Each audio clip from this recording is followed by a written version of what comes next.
Bharatiya Janata Party National President J.P. Nadda has appointed party's Rangya MLA and former Irrigation Minister Bhabesh Kalita as the new Assam BJP President. The order issued by the BJP National General Secretary Arun Singh said BJP National President Jagat Prakash Nadda has appointed Bhabesh Kalita, MLA, as State President of Assam BJP. CoWIN is now allowing users to link their COVID-19 vaccination certificates to passports for use during travel. The Twitter handle of Arogya Setu shared the instructions in a post. In case name of certificate doesn't match name on passport, you can request for name correction. Entering passport number and requesting name change can only be done once, the post read. A study done by ICMR in collaboration with Imperial College of London stated that the third COVID-19 wave seems unlikely to be as severe as the second wave.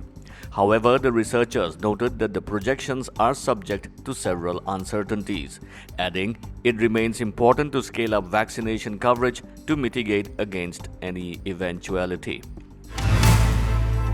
Tamil Nadu has registered its first death due to Delta Plus variant of COVID-19, the state's health department has said. The fatality has been reported in Madurai, where the sample collected from a deceased patient confirmed it to be a Delta Plus case. State Health Minister Ma Subramaniam said. Tamil Nadu has reported 9 Delta Plus cases as on Friday. China has warned United States over increasing military ties with Taiwan, saying Taiwan is an inalienable part of the country. Taiwan independence is a dead-end road and seeking Taiwan independence means war, Chinese Defense Ministry spokesperson Ren Kuo-kieng said. He added, the complete reunification of China is a historical necessity and great rejuvenation of the nation is an unstoppable trend.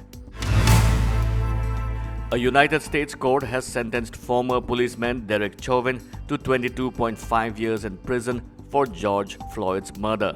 He was convicted of second-degree unintentional murder, third-degree murder, and second-degree manslaughter for pressing his knee against Floyd's neck for over 9 minutes as the 46-year-old black man complained that he couldn't breathe. Floyd's death led to protests around the world. Indian judoka Sushila Devi Ligmabam from Manipur qualified for the Tokyo Olympics through the continental quota. The Sports International Federation confirmed. The 26-year-old secured one of the continental quotas for the upcoming games as one of the 2 highest-ranked Asians outside the top 18 on the Olympic game quota rankings. It will be Sushila's first Olympic Games.